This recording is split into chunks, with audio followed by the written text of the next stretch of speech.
Back in 2020, a report was released that Connecticut has some of the most restrictive voting laws in the country, making it particularly hard for Black and Latino voters to make it to the polls and use their voice. Many people agreed that Connecticut needed to expand voting, and in 2023 legislative session, our state did just that with early voting. But questions remain about its implementation and its cost. We are joined today by the Secretary of State, Stephanie Thomas, to talk of early voting and more. The Municipal Voice is the Connecticut Conference of Municipalities podcast, in collaboration with WNHH LP 103.5 FM. I'm your host, Matt Ford. As always, be sure to give us a like and let us know what you're thinking in the comments. CCM's Municipal Voice podcast continues to present a key forum on important state and local issues. The views expressed do not necessarily reflect the consensus views of CCM or member municipal leaders.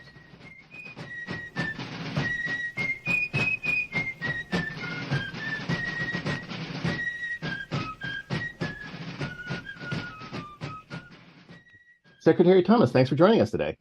Absolutely. Thanks for having me, Matt. Good to have you. So it's been almost 100 episodes and 3.5 years on the Municipal Voice since we last had the Secretary of State on the show, which at that time was still Denise Merrill, your predecessor. And that was in a previous election cycle. So we were talking about voting access. It was important then, still important now. Why is voting so important?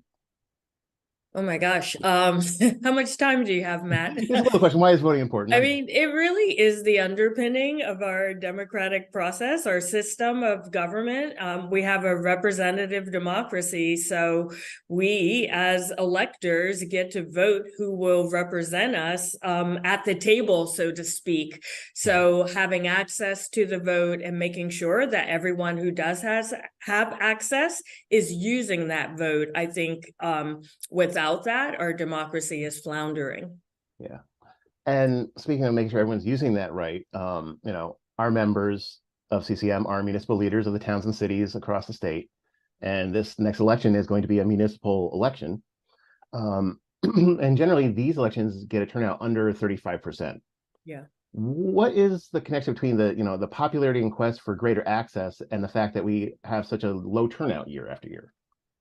I think about low turnout a lot, but I think it is because we as a nation don't really invest in civic literacy. When, I look at what's done at the federal, the state, and the local level, no one is really investing in helping voters carry out this most important civic duty. Sure, there's some education depending on what state you're in and what grade you're in, but in general, I just think it's woefully lacking. And I think voters have gotten a bad rap in some ways, like they don't care. So they're not showing up in municipal election years. And there may be some of that, but I also think they aren't well informed. And what a lot of registrars will tell me is if people aren't sure, that also keeps them from the polls. If they don't feel informed about what's on the ballot, how the system works, or what they might face when they get there, that is another way of preventing full turnout, if you will. I also believe we have highest turnout in presidential years because, face it or not, whether we want to face it or not, we are a very sort of television-based culture. And the airwaves are flooded for sometimes as long as a year with ads reminding people that an election is coming. And even when there's a gubernatorial election, for example, you saw that last year here in Connecticut. But for municipal elections, no one can afford to go up on television. So I talk to people all the time who have no idea that there's a primary coming up in September. And, they know there's an election, but they don't really have it starred on their calendar. So I think we as government can do a lot more to help imbue voters with the confidence to know when elections are and what they can expect. So that as a government, you can do that stuff. And then is there some stuff more specifically that your office can do to help drive those numbers up? Sure. Our office is trying to partner with as many organizations as possible who are as interested as we are in providing nonpartisan information to help voters understand how to engage with our democracy. One program that we started, we call it our CEO program, and it stands for Civically Engaged Organizations. I'm a business owner. As you know, we also deal with business services here. And it occurred to me that all the businesses I know involved with their community, whether it's donating to Little League or doing an Earth Day cleanup. And I thought, wouldn't it be great if they also got involved with civics, letting their customers or clients or employees know when an election is coming up, how to register to vote, how to find your polling place.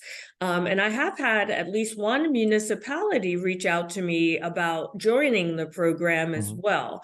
And I think that would be a great way to partner with CCM's members, because I feel if you keep it top of mind, it's more likely to happen. So our office puts together nonpartisan tools like simple social media slides, fact sheets. Like right now, the big thing we're working on is a college 101 because college students don't know what to do. So it would be great if municipalities joined our CEO program and help us get the word out.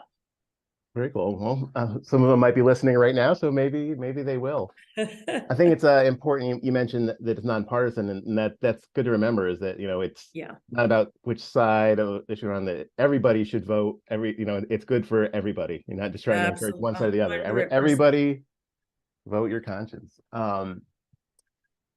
So you spoke at this year's Representation Matters, which is a CCM program where we do a 2-day training with the campaign school at Yale that was aimed to help people of color seek office, serve boards and commissions. And you spoke about your path to elected office and how unlikely it seemed, at every turn. Could you talk a little bit about that? Sure.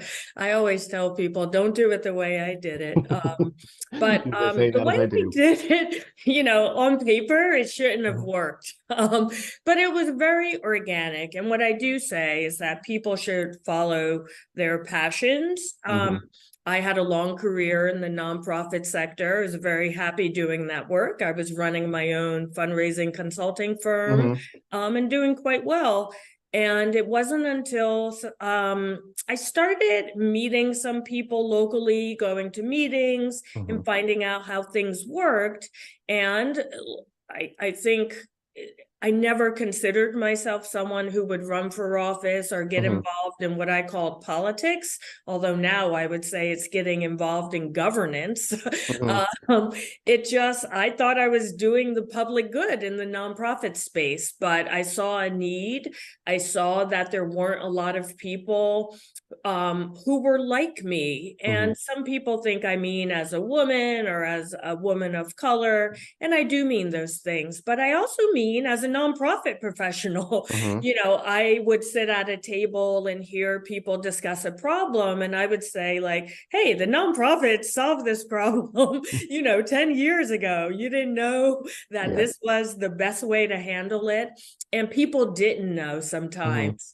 So I ran for office. I petitioned my way onto the ballot because I had passed the convention dates, and I ran what I like to describe as a very organic, last minute campaign.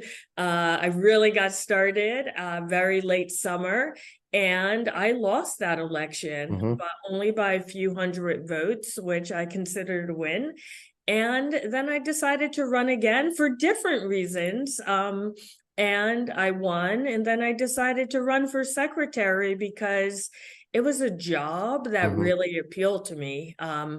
It was not the sort of, I don't know, luster of serving at the constitutional level. Hmm. But two of my passions are civic engagement, civic education, and making sure people vote in every single election. Yep. But I also love business because I'm a small business owner and I worked for a small business for 20 years prior Hmm. to that, opening my own.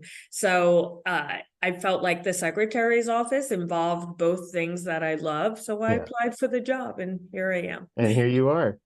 So it sounds like, in your previous nonprofit work and then in what you're doing now, that, as you mentioned, civic engagement is a large part of that. What is your vision for civic engagement?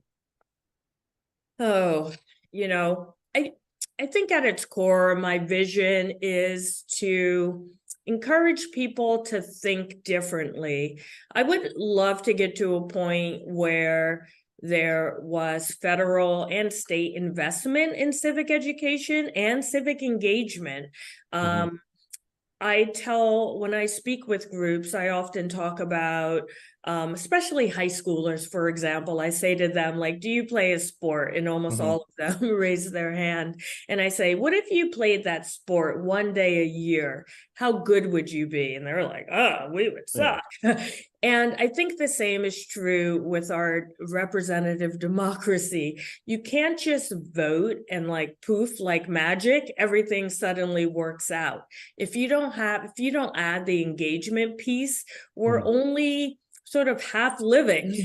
So even people who vote don't think that they need to communicate to their representatives. I'm sure every town manager would love to know what their constituents think Hmm.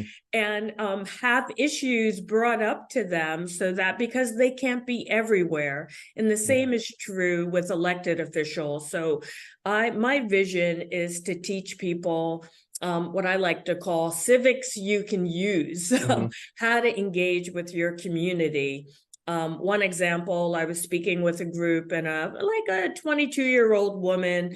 I said, like, who has had a problem in their town or their community that they wanted solved? Hmm. She complained about a huge pothole that was at the end of her parents' driveway and it drove her family Hmm. crazy. So I said, oh, well, what'd you do about it? And she was like, oh, we don't do anything. I said, well, did you call the city and let them know the pothole was there? And she's like, oh, no, I didn't know you could do that. And like, that's a low hanging example, but people just, I think, have gotten used to complaining and thinking that government is not there for them. And I Hmm. think people who govern are like, I wish people would give me some input and let me know what some of the problems are. Yeah. So my vision is that it's more of a two-way street and it's Yeah. more community based. Is that something that's more recent? Like, were in the past, were people more civically engaged? Were there civics classes, and is that something that we should kind of bring back, like in high school or something, like Yeah, civics, history, English, just another subject? Yeah, I would love to see civics integrated into education. It did used to be taught. Anyone my age also remembers there was public broadcasting money to do things like Schoolhouse Rock.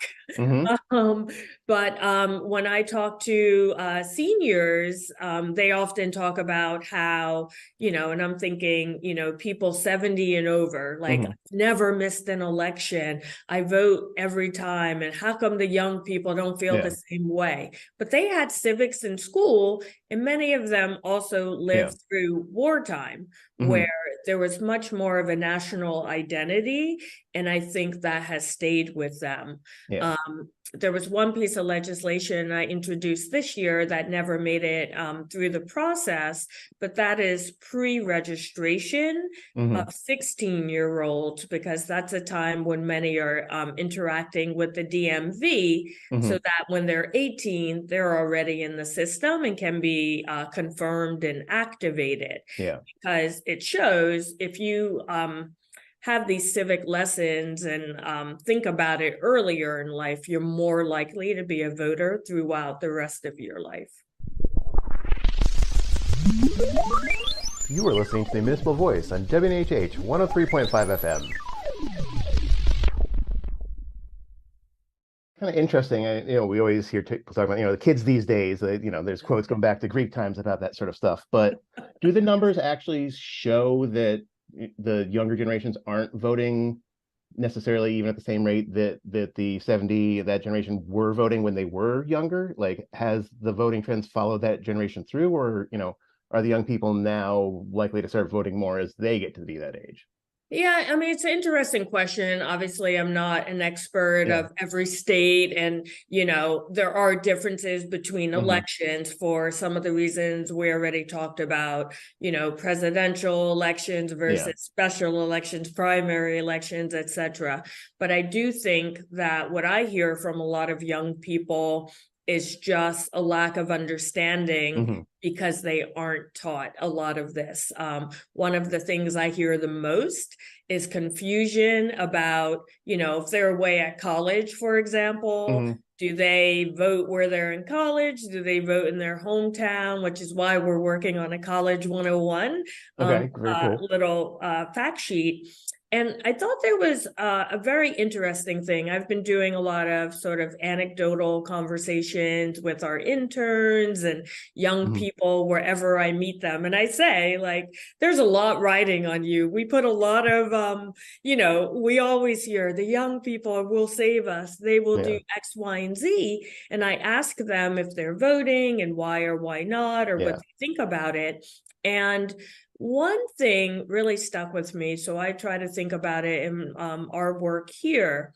One said, our generation is dealing with many of us, many of them have high levels of anxiety, Hmm. whether it was brought on by COVID or just social media. Like, we can debate the causes, but Hmm. it's just the fact that there were like a lot of my peers feel anxious about things. So voting feels very complicated. Hmm. And we, the adults, need to make it feel easier to Hmm. understand how to engage. Yeah. So I really took that to heart because you should see us over here. Whenever we try to put together a social media post, we're like, oh, well, if it's this kind of election, you do this kind of thing. And if you're Hmm. in this town, you do that. And there's all these exceptions, and it can be quite complicated. So we've taken it to heart to try to explain things in plain English and as simplified as possible.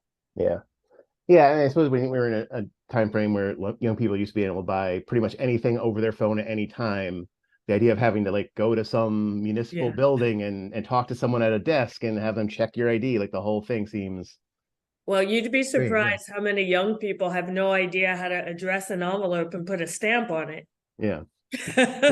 So, but does I guess the question, does we have to teach them how to do the old way, or does the way we do things need to catch up to the way people are doing things now? Probably a little of A both, little right? bit of And at both, little some column point, A, they'll little meet column in the B. middle. Yeah.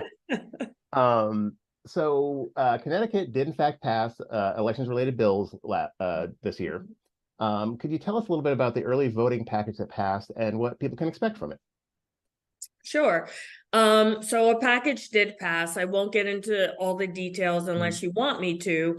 But in general, it'll start in 2024 with Hmm. the presidential preference primary in April. And then it will be adopted, obviously, for the August primary and going on to the Hmm. presidential election in November. It's a 4-day period for special elections and Okay. presidential preference primaries, Okay. 7 days for regular primaries, and 14 days for general elections. So Okay. that's what people can expect. Um, and right now, we are at the secretary's office writing a handbook, if you will, Okay. for registrars, with all of the details of the bill and how towns can apply for additional locations. The Hmm. bill only calls for one location per town, but towns can add additional Okay. locations if their population is 20,000 or higher. Um, Hmm. and, they'll have to present their plan to us with regard to ballot security, chain of custody, and a lot of those details. But Hmm. we are writing a template, if you will, that towns can use as a Okay. foundation. So, and then obviously before the election, you're going to distribute that out to them. I'm sure we'll see Yes. it and share it with everybody that we can, just so everyone Yes, knows what's going on. absolutely. And our office, it was really important to me once I was inaugurated to make sure I did it during my campaign, but I wanted to stay in regular contact with registrars and town Mm-hmm. clerks just to make sure that one, it's always good as a leader to listen to the people closest Yep. to the work, right? Because they know things I couldn't possibly know. So Yeah. I started having a monthly call with both groups separately. And we cover a lot of ground, but it Mm-hmm. really, what that meant was when it came time for me to speak with legislators and start to write this handbook, etc., I had voices, small towns, medium Yeah. towns, large towns. I had all of that already at my disposal. And once we write the handbook, we will have a working group of registrars look at it. Mm-hmm. And then I'm going to send it to all the registrars and Yeah. town clerks to look at, because the more input we get, the better it will be for towns of all Yeah. sizes. Yeah. Important to get the input from the boots on the ground, as it were, just because, Yeah. the most well-intentioned laws sometimes can be written in Yes. a way where it ends up making complications for the people who actually have to do it. Um, Yeah, absolutely. so implementation of early voting will have a lot of moving pieces, but I'm sure there's a lot to learn from the 46 other states who have already done it. What are the top three things that our cities and towns can do to prepare for it? Good question. I definitely, what most people don't know, right now, there's no money allocated in the budget for Mm-hmm. public education. So I do see that as a problem. Our office will certainly make a play, or an ask for Mm-hmm. a mid-year adjustment, in the biennium. But I think towns can really help them by educating their population, Mm-hmm. whether it's flyers up around towns, information on the website, holding a town hall, etc. I Mm-hmm. think that will help. That's one thing. Um, I think towns can also be very instrumental in reaching out to communities that might have problems accessing this information that is Mm-hmm. just out there in the public domain, whether it's going to senior centers in town, putting flyers in other languages in child's backpacks when they go Mm-hmm. home from school, whatever it is to get the word out in the community. And third, and I think this is really important, I think town leaders should be sitting down now with their registrars and Mm-hmm. their state delegation Mm. to really talk through what early voting would look like in the town and think about what some of the pain points might be, if any. Mm-hmm. And I would encourage towns to do this and be specific and Mm-hmm. realistic. Sometimes people are like, anything can happen. Like, we might get 5,000 people come at one Yeah. moment. And I'm like, that's probably not going to happen if you're in union, Yeah.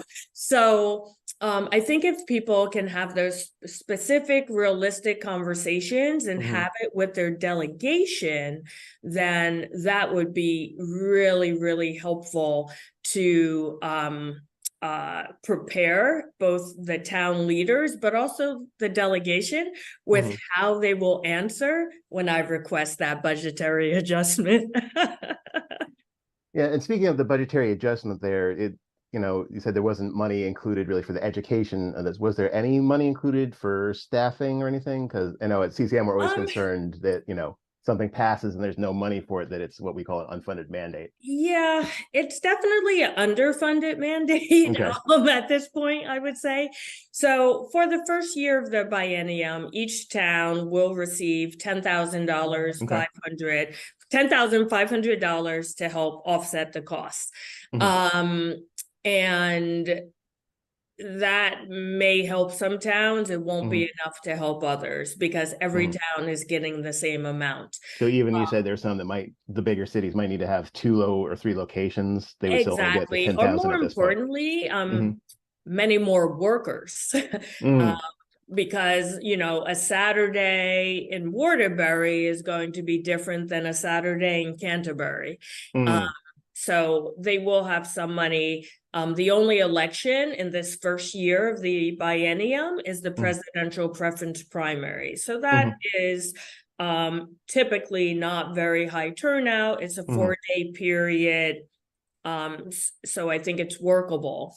What mm, is more concerning is the lack of funding for the second year in the mm. biennium, which includes the presidential election, Okay. which is typically, there are some towns in Connecticut that have 90% turnout. Mm, And with early voting happening for the first time, I think towns will certainly need some help defraying yeah. costs. In part because I think registrars will do their due diligence to make sure they are not caught short. The Mm, last thing you want is Waterbury assigns 2 people to work on a Saturday at noon. mm. Like we can imagine what the lines might look like now.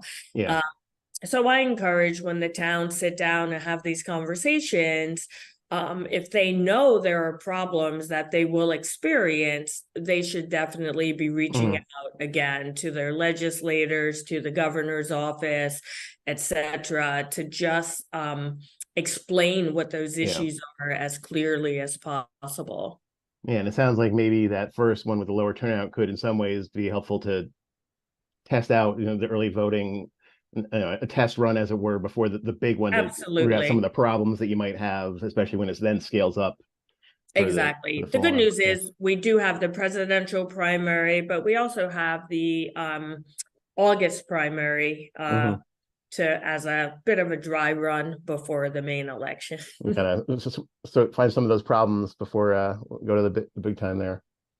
Um, Now, I know in the past that your office has helped provide training for new staffers for this kind of stuff. Is this something that you're going to be doing for this coming election? Yes, the good news is there was money in the budget for our office to help every municipality with poll workers. So the money in our budget is for us to put together a uniform training program, Hmm. which will be a huge help to the towns, who usually, like every town, just does it their So own currently there way. isn't like one No, unified plan for how to no. do it. Okay. Exactly. Although all the towns often get together and share Hmm. best practices, but we will be helpful. We also will be taking on a role to help with poll worker recruitment. So we Okay. are looking to partner with organizations like Vet the Vote, the colleges and universities, even the Connecticut Bar Association, and other people who may be able to step up and serve. And I Hmm. think municipalities can help as well. For example, we've been going town to town doing poll worker appreciation events Oh, because cool. it's been really, really cool. And I can't tell you how people seem to love it. And there are many poll workers who have been doing this.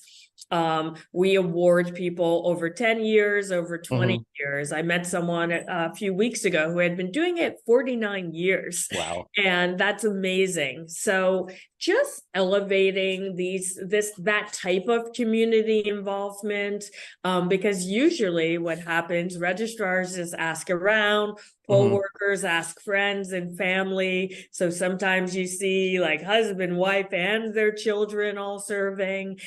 So I think if towns could put out the call, that would Hmm. also be helpful. Very cool. And will this training all be in person, or will it be opportunity to do some of it online? It's a little early to know. What we are, or I won't say we, what I am thinking Hmm. at this moment, and we just started this process now, vetting costs to see what kind of system we can Hmm. afford based on the budget Yep. awarded to us. But ideally for me, it would be an online module with, comprehension testing, Hmm. like you see in these automated systems, that would be the basis of the training. And Hmm. then, like happens now with moderators, for example, they take Hmm. a course but then they have to sit down with their local registrar and sort of get that hyper local sort of reminders right before the election. And also some of that special information like Mrs. So-and-so comes in every year and needs, I don't know, curbside voting, or there's all this hyper local information that the local registrars will have. So I'm hoping an online module followed up with on-site in-person training right before the election. Very cool. And just one final question. We always like to, be positive at the end of our show. Overall, how do you feel about the future of elections in Connecticut? Do you think we're heading down the right path towards more open and equitable elections? Oh, let's see. I feel good. I do think we're moving down the right path. As you know, there are many states around the country where voting rights are being taken away, or it's being made more difficult to vote. Here in Connecticut, especially, I work so closely with the registrars. I know that every single person in the election space in Connecticut is really committed to making sure that the franchise is protected, making sure that we as American citizens can exercise our right to vote and truly participate in this representative democracy. So the more involved I get, the happier I am that, everyone, I think here in Connecticut, we're the land of steady habits. And sometimes I wish we weren't so steady. But in this, we're also the Constitution state. And I just think we take it very seriously that people deserve the right to vote. So I'm happy to be in this job at this time to help people have access and maybe kick it up a notch and pick up some civic education as they go. Well, great. It seems like we have the right person for the job. Secretary Stephanie Thomas, thank you so much for speaking with us today. We really appreciate it. And keep working on making everyone get out there and vote. Thank you. Happy to be here. Have a good day. We'd like to thank our guest, Secretary of the State, Stephanie Thomas. We'd like to thank our sponsors at Gateway Community College and Housatonic Community College. Learn more at gatewayct.edu and housatonic.edu. The Municipal Voice is a co-production by CCM and WNHH 103.5 FM. Kevin Maloney is our executive producer. Christopher Gilson is our producer. Harry draws on the boards. And I'm Matt Ford, your host. Be sure to check out our Facebook page and give us a like. And watch out for our CCM chat series on our YouTube page.